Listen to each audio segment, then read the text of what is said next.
thing about self-care.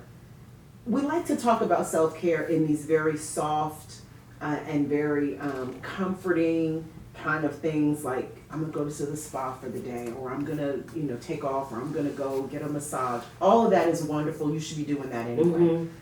But self-care really is deeper than that, right? We're talking about your inner personal world. So it's important to understand that when we're talking about self-care, it's not just the outward. You should be getting your hair done anyway. You should be getting your nails. That's maintenance. That's really not self-care. Self-care is those things that really minister to and feed the inner you so that the outer you comes out better. Welcome, dreamers, to Dreaming with Intention, where vision meets action. I am your host, Mariko Bennett. And every other week, we explore bold dreams, purposeful planning, and inspiring stories to help you blueprint a life that you love on your terms and with intention. So grab your notebook and get ready to settle in for this conversation. Awesome. So I am so honored and excited to have Deborah Porter. Is it okay if I call you Debbie on this podcast today? Absolutely. Because y'all, I love me some Debbie. And so you're going to love her too. You're going to see why I love her. So thank you. I'm honored that you joined me on my podcast with my dreamers and my listeners. And I'm super excited about the conversation that we're going to have today. So welcome. Thank you. No, this is an honor for me. I've been watching this particular podcast. I love your setup. I love how you welcome your guests. And I love that everybody walks away with something. Mm-hmm. Every single podcast, everybody walks away with something. So thank you for having me. That's right. They're going to walk away today with Cultivating Care, y'all. We're going to be talking about parenting, work, and self-leadership. And I love that. I remember when I think you first started this journey of, you've always been a super mom, right? A super wife, and someone that, we can aspire to be, right? And giving us motivation and hope and all the things. But then when you start to professionalize it, I said, oh my God, everybody needs this, All the mothers need it, all the caregivers need it. As we just talked about, I'm that sandwich, 3 kids, and my in-laws live with me, both of them. Right. And so we need this type of support. We need this professional support too, right? Absolutely. Not just like girlfriend talk and chitter chat and things like that. Which is great, because we need that too. We do. We do. 112%. It's both and. It's both and. It's both and. I love that. So before we jump into our full conversation, would you tell us a little bit about Debbie and who your people, where were you raised? Do you have siblings? All the stuff. Who is Debbie? All the stuff. So I am a native New Yorker, born and raised in New York, lived about 20 minutes north of the city, a little town called Tuckahoe. I have an older sister, raised by a single parent. And because of that dynamic, when I left home for college, my plan A had to work. I didn't have a plan B. I couldn't call home and, hey, can you help me with rent? Or I think I'm come back home and reset. All the things we provide for our kids now, that wasn't available. So it was really important as a young adult, as I left home, that I had some clear direction and guidance on really what I wanted to do, self-guidance on how I wanted to live this life and the way that I wanted to do it. So fast forward, I leave, I head to Virginia for college. I meet this guy, Cliff Porter, just pledged Kappa Alpha Psi, thinks he's just the man on campus, 2 years younger than me. Ooh! Right? I'm a senior, he's a sophomore. Ooh, wait a minute. So that was a whole thing. But our values align.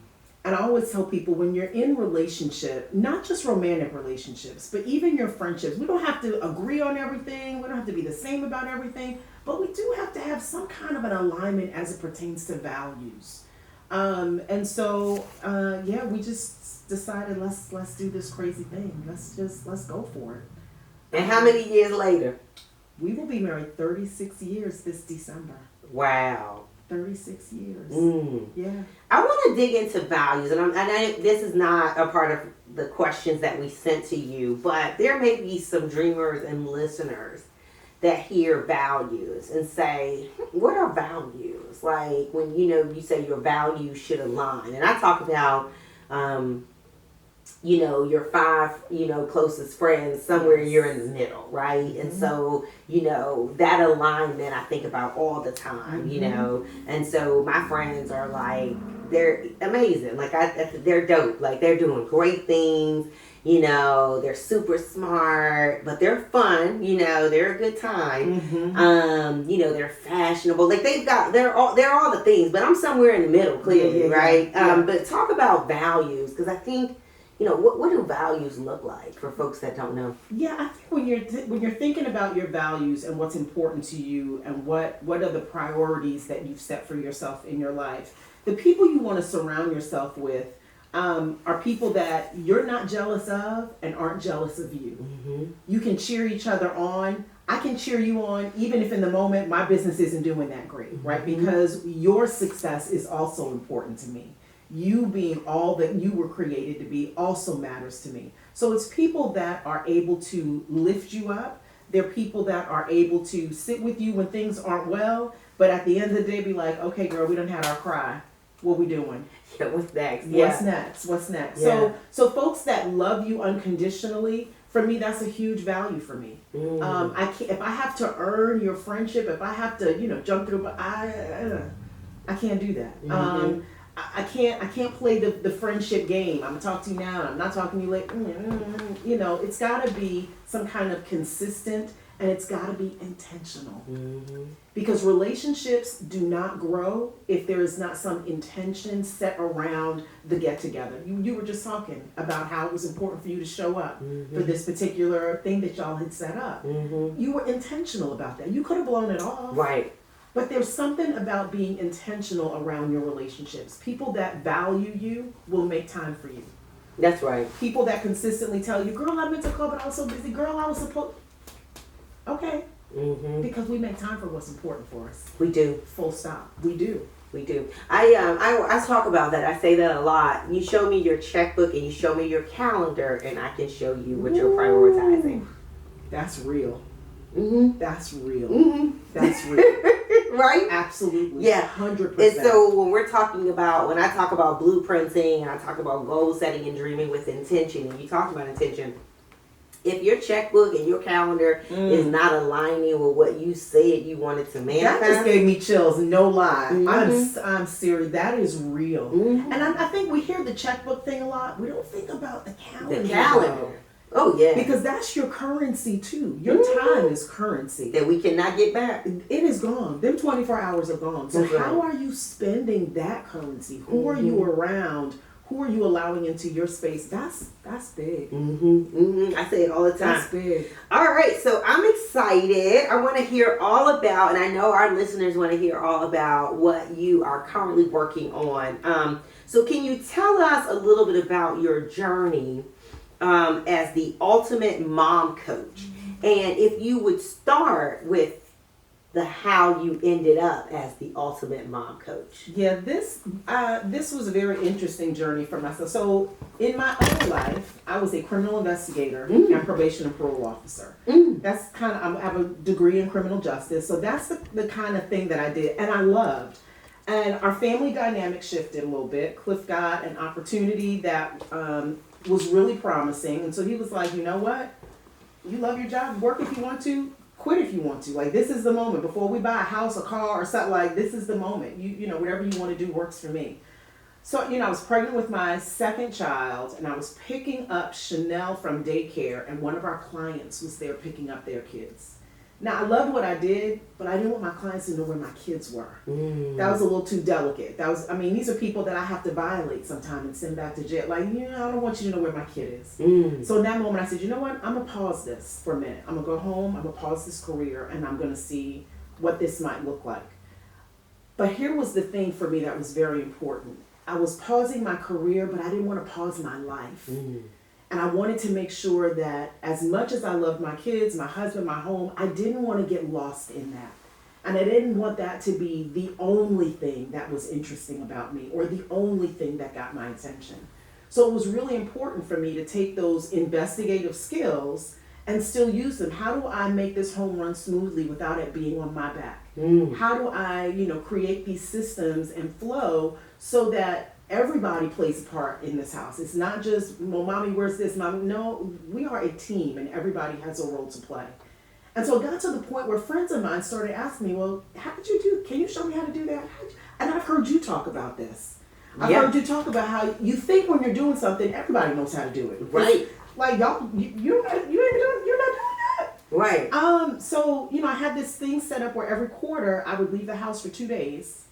And I didn't leave a bunch of food cooked or anything. I'm like, I'm going to be gone for 2 days. Y'all spend 2 days with your dad. He can figure it out. But I'm going to remove myself because I need y'all to know that this can function without me. It's not solely focused on if mommy's not here, it's not going to happen.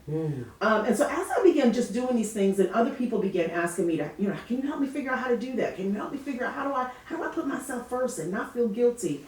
And so at some point I thought, is this a business? Like, can this be something? And I met with a business coach, and that just took it to a whole nother level. I mean, she helped me create these soft skills as a mother, but really set it up in a way that could support other people. So by 2019, that was all in full effect, and then COVID hits, and my inbox is, going crazy because mom's like, yeah, this ain't the motherhood I signed up for. These kids ain't supposed to be here. Like, somebody better help me or come get them. Like, one or the other. My favorite meme during that time is, teachers, come get your kids. Listen. Like, oh my God. Oh, I bet it did grow. Yeah, because we were all home. Oh my God. So at that point, everybody's a stay-at-home mother. Yeah. So and working. Right. Yeah. Right. So it just kind of, at that point, it literally, the business blew up. And online, courses and group coaching, but it was exactly what I was supposed to do. And I thought if I had not responded to the nudge, I wouldn't have been prepared because I'd have been in COVID trying to set this up and trying to figure it out. But I listened to the nudge. I wasn't sure where this was going to go. I wasn't quite sure if this was really going to get traction. But we got to figure out how to listen to those inner voices and those nudges, even when I don't know if anybody's doing this, I'm not really sure. We've got to be able to figure out how to listen to that and how to take that step. And it's faith. It's a step in faith. But we learn in that moment too. Absolutely. And I always say, the failure is not trying. That's right. And I also you talked about, that nudge,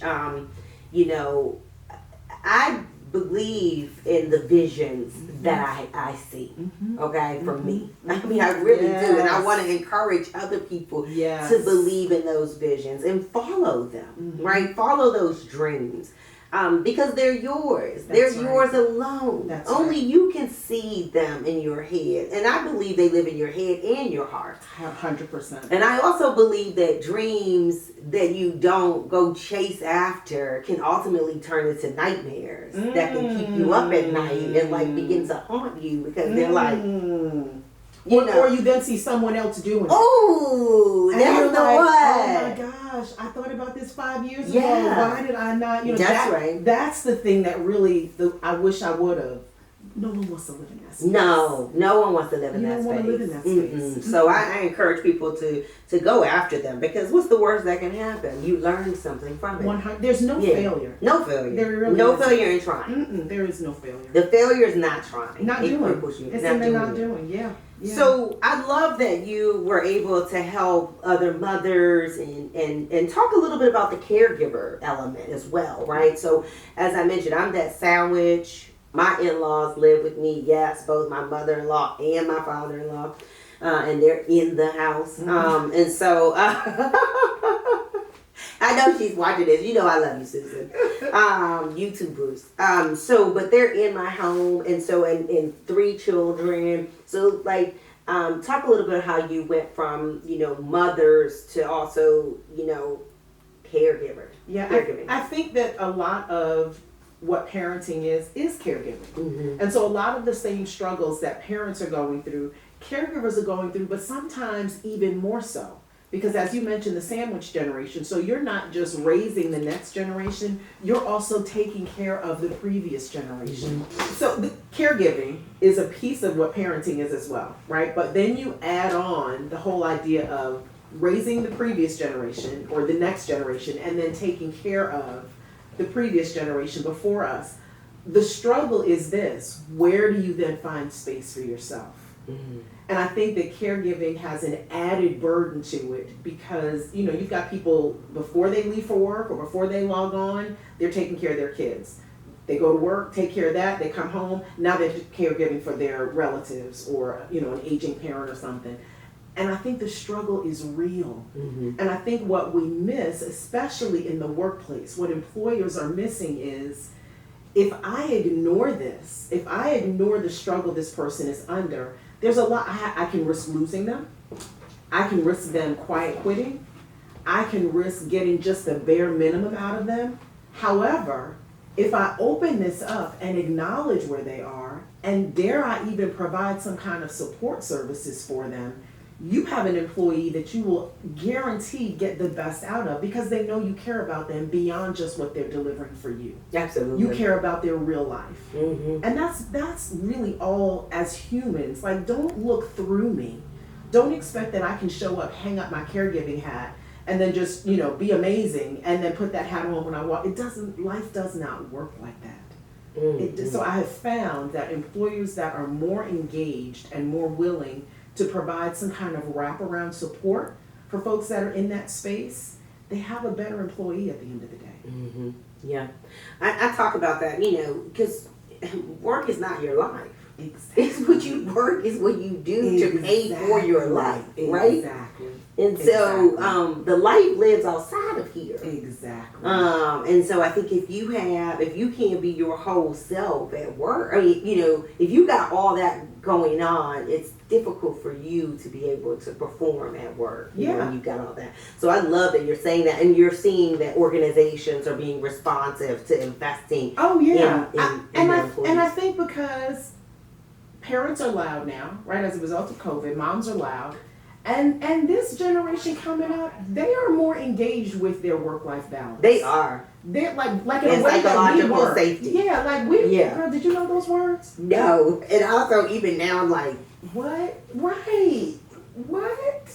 Girl, if we had said those words, I really think they'd have sent us home for a sick day. I just have to pause for the cause for a moment, and let me say, and it's hard for me because I am, you know, before I got married 10 years ago, I was a single mother of 3 children.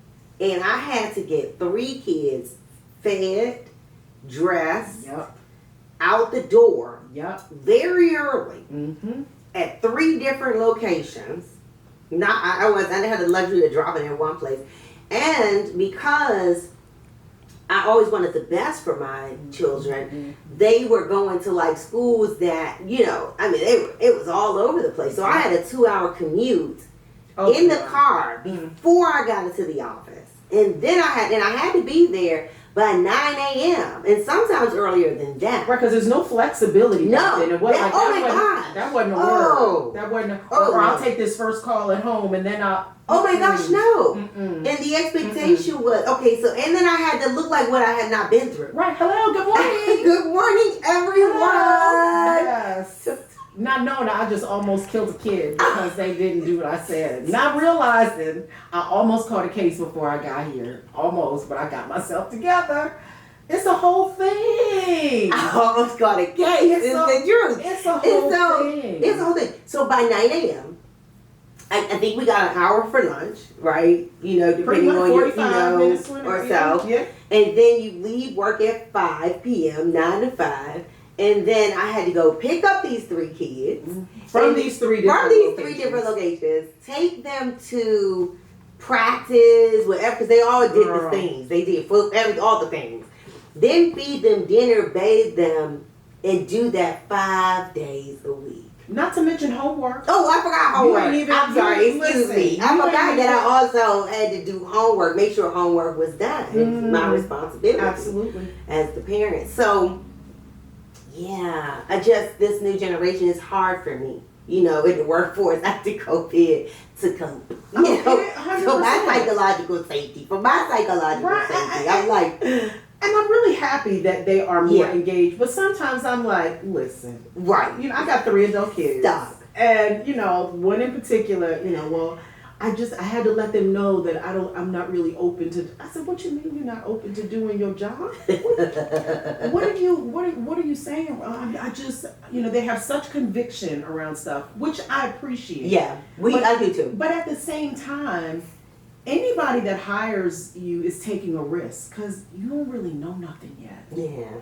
So they're taking a risk yes. on your ability to learn. That's right. And then be able to contribute. Being coachable and teachable too, so you can learn. Absolutely. Yeah. Absolutely. So I just think there's a way to be able to do both, but also understanding positionally where you sit. Yeah. And you really don't get to call the shots right now. Not yet. Not yet. Please, not yet. Not yet. Although I do let some of my young people who show me that they're ready and willing to go ahead and lead, I let them go ahead. Because they showed you. That's right. They proved there was something that occurred that you could say, oh. That's right. Take the reign. Just go ahead. Tell us what to do. Right. Where am I supposed to be, please? I don't want to think about it. Right. I don't want to have the own. Tell me. Tell me where I'm going. Tell me. Somebody tell me. It was I'm supposed to be there. So hearing all of what I went through, now I realize how unrealistic that truly was. Completely. Just unrealistic. Completely. And, right. And we can't go back to no that. way.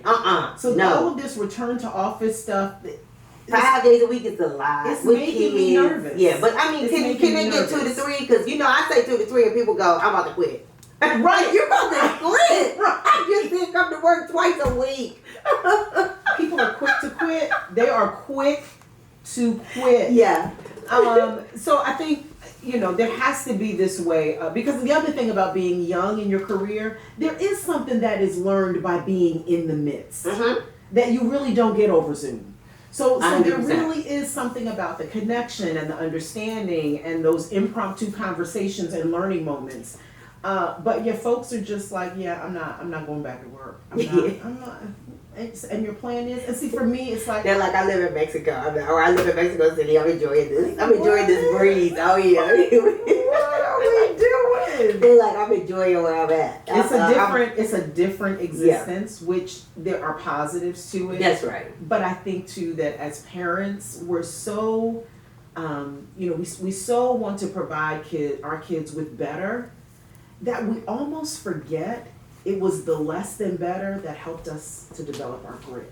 Mm-hmm. The grit is everything. It really is. And it's necessary to be able to get through just the stuff of life. But I think that leads us into our next question, right? So there is grit, there is learning grit, and then there's also self-care. Okay. So when at what point does do we leaning in and getting that grit and working all hard? At what point do we have to understand how important self-care is while you're getting the grit? I mean, like, how do you how do you the balance of that? Absolutely. Right? Yeah. Here's the thing about self-care. We like to talk about self-care in these very soft and very comforting kind of things, like I'm going to go to the spa for the day, or I'm going to, take off, or I'm going to go get a massage. All of that is wonderful. You should be doing that anyway. But self-care really is deeper than that, right? We're talking about your inner personal world. Self-care today might be balancing your checkbook to see how much money you really have. That might be your self-care today. So that you're coming from a place of knowledge and knowing what you have, as opposed to just out here living life and really not tracking where your funds are going. So it's important to understand that when we're talking about self-care, it's not just the outward. You should be getting your hair done anyway. You should be getting your nails. That's maintenance. That's really not self-care. Self-care is those things that really minister to and feed the inner you so that the outer you comes out better. I don't know if I've ever heard self-care being explained in that way, and I absolutely love it. I love that. Self-care is many levels. Rest is absolutely necessary. I don't think we rest enough. Mm-hmm. I don't think we slow the world down enough. You just mentioned taking the kids to school, going to work, picking them up, taking them to practices. How many activities is enough? How many groups are enough? How many? Like at some point, really what I've done with other mothers through the years is how do we slow your world down just a little bit so that you can then begin to hear your own inner voice? There's so much noise going around. You don't know what you think about any one particular thing because the focus is always outward. It's always someone else's well-being. It's always, my kid needs to be here. My kid needs to go to this school. So that means I got to back that up. And now they need this program. And like, just slow the world down a little bit. How do we pick things that are valuable and supportive without feeling like we have to pick all the things? They don't have to be in everything. Less really is more. It allows them to focus and it allows you to focus. So self-care for me is much deeper. It's about being able to get into bed at night and literally go to sleep without your brain literally going 100 miles a minute because you just got too much going on. I love that. I know you just blessed someone with that. Because I think that far too often, we think quantity over quality. Come on. Come on. And doing all the things. Just and more. Oh my gosh, and we're in a more society, And I'm prioritizing like what really matters, 100%. And that's why with blueprinting we talk a lot about the 7 life focus areas to create balance, relationships like we talked about earlier, that matters to balance, right? It's huge. Mm-hmm. And even when we're talking about balance, people talk about work-life balance as if it's a 50-50 split or as if it's static. Right? Balance is fluid. It's dynamic. It's moving. What I'm prioritizing today, right? I may have a big event. It's going to take my attention. I'm not going to be home for dinner tonight. Y'all order pizza. Figure it out. That's right. But however, next week I may have a sick kid. And I need y'all to be able to step in for me at work because I got to be over here. So it's almost like a hydraulic. It's not a static thing that stays the same all the time. As in a relationship, right? Your relationship isn't 50-50. Like there are some days Cliff has to come in with 80 because, dude, I got 20 today. Yeah. And that's it. I think Randy had one of those this weekend. But he steps in with his 80. I'm telling you, come on now. Those good mates, those good partners, they step in with the 80. And we got to be good with it and not keeping score. So... not keeping score. You can't keep score with stuff like that. It doesn't last. Because it's not respectful, right? For me to be able to kind of up you one, that's foul. That's not good. That's not good. I love that. Oh man, I tell you, Debbie, I could talk to you all day, and I know you're blessing the folks, and I know they're like, all right, I got to get to some of these questions though that my team put together that I think are just really going to help our dreamers and our listeners. And so let's talk about this one because I think this is a big one. So parenting can oftentimes strain marriages, right? Partnerships, even friendships. Yes. And so what strategies do you have and that you recommend for nurturing those relationships while raising children? Yeah, that's good. And I mean, you talk about this all the time. It is absolutely with intention. Because if not, what happens is you begin taking people for granted and just assuming, oh, she'll be all right. She'll be all right. We've been friends for a long time. Here's the thing. The goal with our kids is that they launch. Some launches are more successful than others. Some launches are a little bumpy along the way. But the goal is that you go on and get out of here and make life happen. And so if you get there, and once you get to that point, if you've not intentionally held on to these relationships and made them valuable and important, you can't just step right back in, right? Cliff tells the kids all the time, he would tell them when they were little, I thought it was a little insensitive, but he would say, listen, y'all are leaving, y'all not gonna leave me with a crazy woman. And y'all just out here living your best life, traveling the world, and you done drove her crazy, now I'm left with a crazy person. We're not doing that. And so the goal is, what do you want to remain? because they're going to launch. So when you think about it, when you envision your life, once your kids are gone, what do you want to be the thing that remains? Because that's the thing you need to be pouring into right now, even as you're raising kids. Now, it may not look the same. Like, maybe I can't go away for the girls' weekend, but maybe I can pop in for the dinner, right, before y'all head out. But you've got to be intentional about these connections. Cliff and I, we talk about this often. We did not do the best job preparing for the empty nest. We each, Cliff and I are generally on the same page about stuff. Like, we differ about certain things, but for the most part, the big things, we're pretty much on the same page. For me, the empty nest involved, I was never going to pick up a pot again. I wasn't going to cook. I wasn't going to boil water. Okay, I'm not like I'm overcooked. I'm over it. Cliff is thinking that I'm going to take up cooking. Like, I'm going to be cooking fancy stuff. You're going to be making your own pasta noodles and all. Right, baking bread. Breaking bread like, and pies. I ain't never baked no bread. So we didn't communicate about it. And so it was a little bumpy. Okay. Our first year of empty nest, because I'm like, it's a bunch of restaurants like right down the street. We can go to. We can walk. It's that close. We don't even have to drive. We can save gas and walk to the restaurant. And he was just like, so you're not cooking ever? Like, never ever? So here's the thing. Dream together. Now. Don't wait till you're in that season, right? Don't wait till the kids are gone to think about it. Dream now. What do you think? What do you want the empty nest to look like? What do you think when they're gone? What do you want to do? Do that now. Okay. Don't wait on it, but once you're in it, ideally, you'll be on the same page, but that's not always the case. Yeah. And as a girlfriend, right, not all of my friends are parents. And so there is some grace from them that I need. I need you to understand that, I said I was going to show up today, but guess what? I forgot this kid is singing in this play tonight. Yeah. I got to be there. Yeah. And honestly, I had one girlfriend who just couldn't make the adjustment. She just couldn't figure out why. She didn't have kids. She just couldn't figure out, why does that trump you spending time with me? And literally our friendship fell out over it. Wow. It happens. Yeah, it does. It happens. Like, I love her to this day, wish her well, but everybody that's in your life may not be there for the other side of the journey. They may not be there for the whole ride.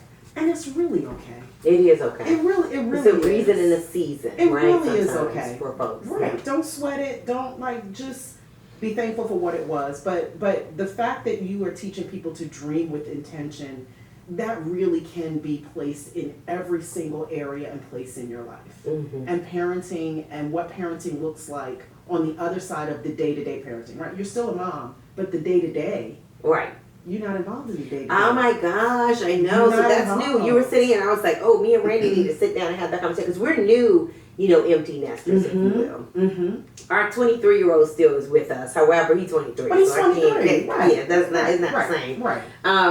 But yeah, so I'm in the but I do because I will, and I like to cook, right? How I love to cook. I know. Cook likes to tell me that. I'm saying whenever we're with somebody, he's like, she likes to cook. I'm like, then you need to go to her house and have you a meal, boo, because I'm about to make us a reservation for 7 o'clock. Okay?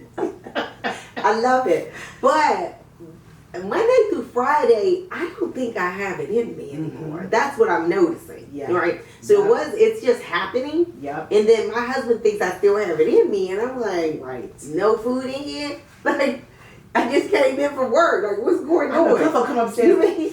I'm like, you can sniff all day long. It ain't nothing in here, boy. It's nothing cooking. It's nothing here. Oh, I love this. That's funny. I'm gonna have that conversation though. Okay.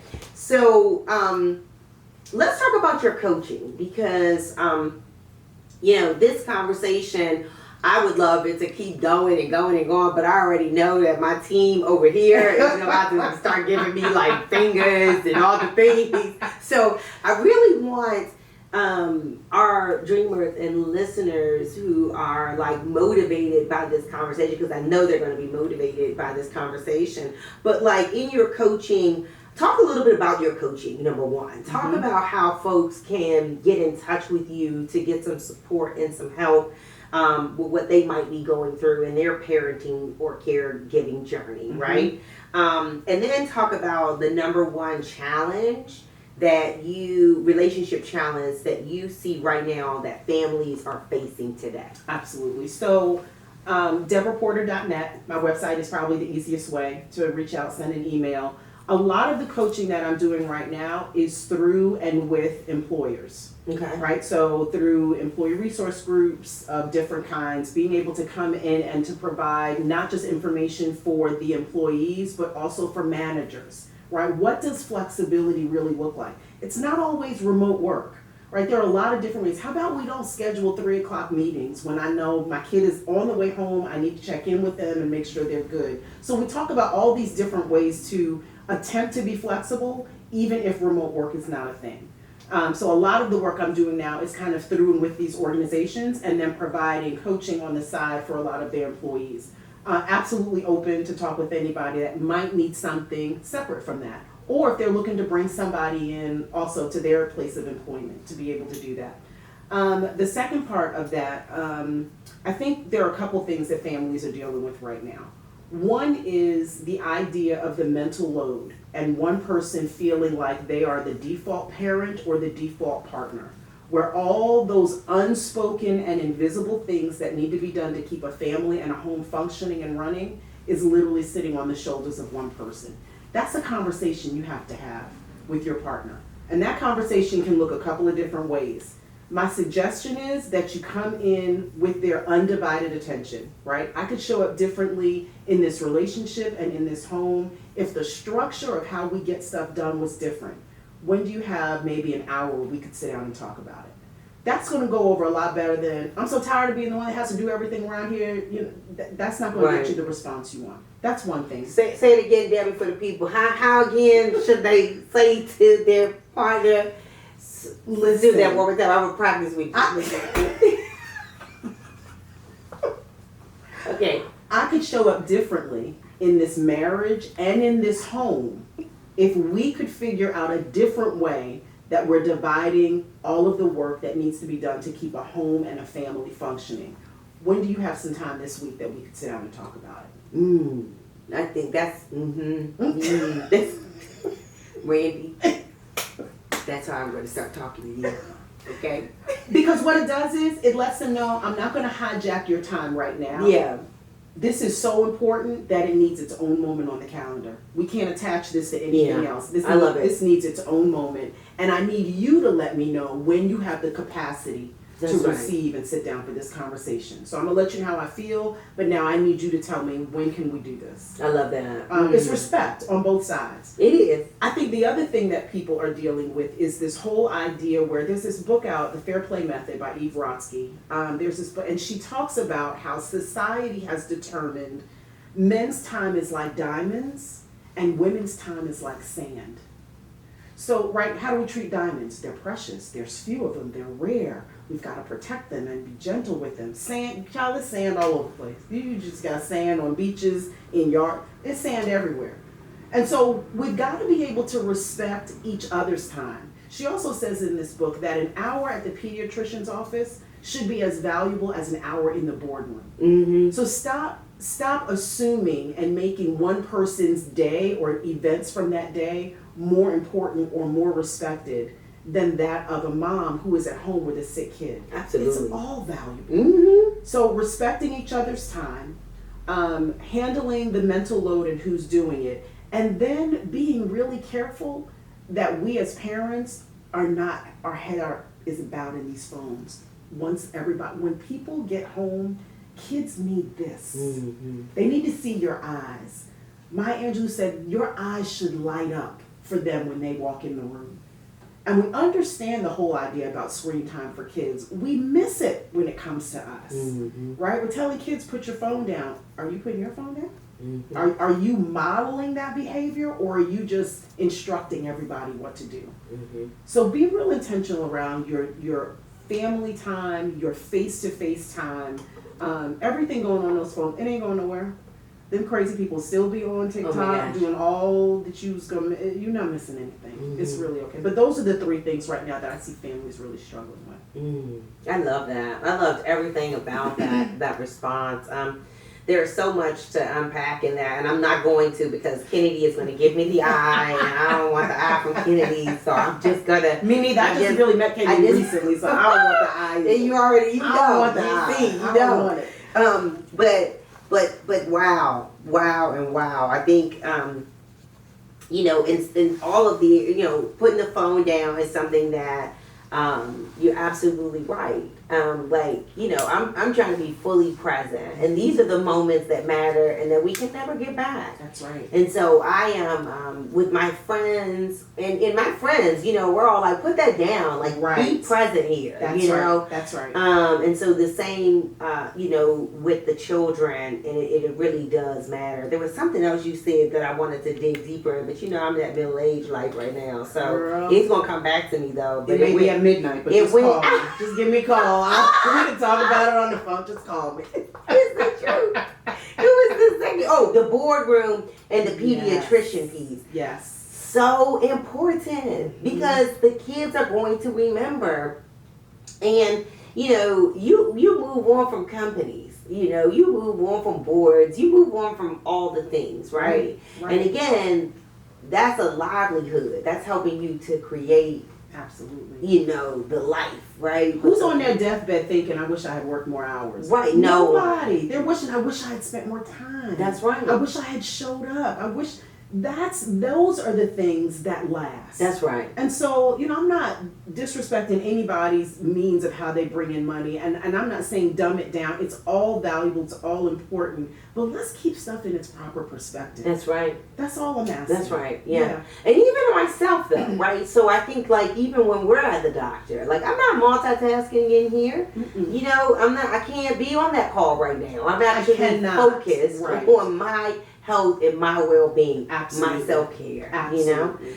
So unfortunately, we are going to be wrapping up and out of time, Debbie, but I would love for you to come back at some point because I think the part 2 is totally in order here. Absolutely. But I would love if you wouldn't mind leaving our dreamers and our listeners with one takeaway about cultivating healthier relationships.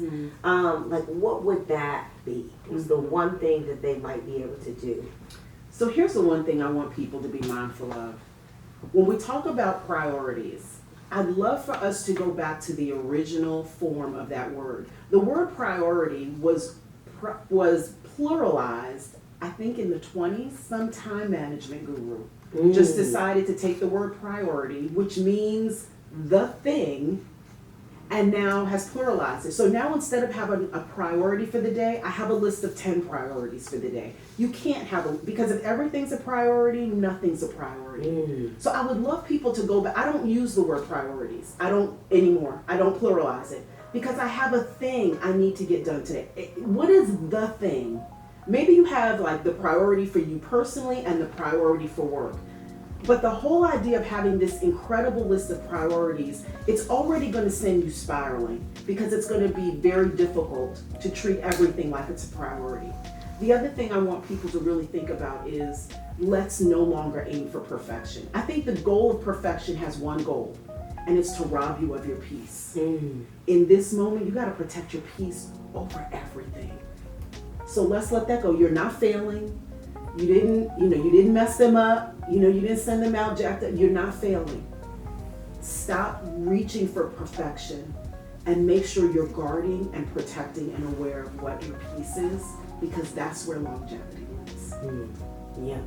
I love that. It's my affirmation. I had to stop trying to live in perfection.